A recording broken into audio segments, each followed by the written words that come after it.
Hello friends, subscribe பண்ணல நான் chat ஆகிடுவேன். Subscribe பண்ணுங்க, பெல் பட்டனை பிரஸ் பண்ணுங்க. சூப்பர் வீடியோஸ் டெய்லி வரும். அந்த பாதையில ஒளிரும் பச்சை புகை மேலே எழுந்தது. அவர்கள் பயமில்லாமல் அந்த பாதையில நடந்தாங்க. என்னை எடுத்தால் நீங்க சாகசத்துல சிக்குவீங்க. சின்னம் வழிகாட்டுகிறது. நாம் சீக்கிரம் செல்ல வேண்டும். காடு மாறுகிறது. நீங்க மாயகள காட்டுக்குள் வந்துட்டீங்க, விரும்ப முடியாது.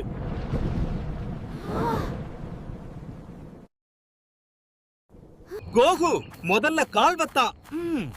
பாலம் நடுங்க ஆரம்பிச்சது. பாலத்தை கடந்து வந்ததும் அவர்களை ஒரு கருப்பு நிழல் மிருகம் பின்தொடர்ந்தது. அது கண்ணுக்கு தெரியல, நிழல் மட்டும் தெரிஞ்சது.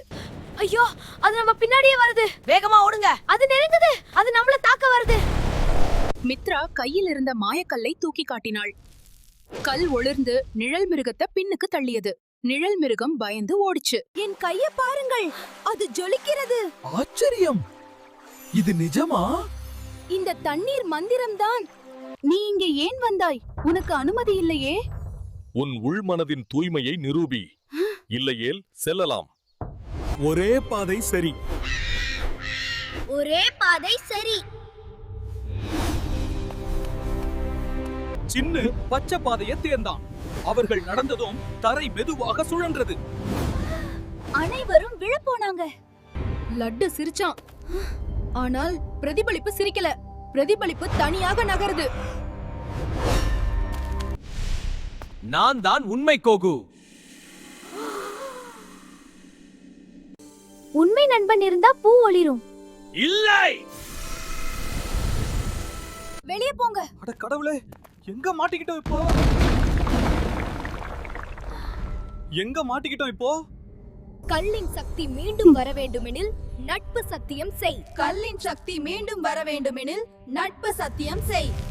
சத்தியம் செய்ததும் மாயக்கல் வெள்ளை ஒளியில் பிரகாசித்தது. குகையின் கதவு திறந்தது. வெளியே வந்ததும் வானம் மீண்டும் பழகியது. மித்ரா,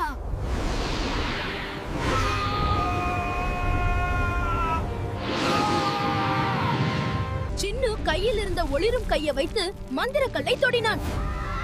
கல்லிலிருந்து ஒரு ஒளி கயிறு வந்தது. அது கழுகி. நீங்க உண்மையான நண்பர்களா? ஒருவரை மட்டும் வெளியே அனுப்ப முடியும்.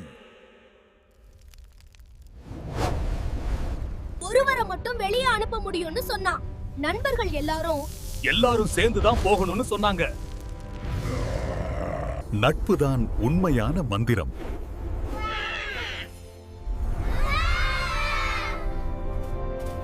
இது முடிவில்ல, ஆரம்பம்.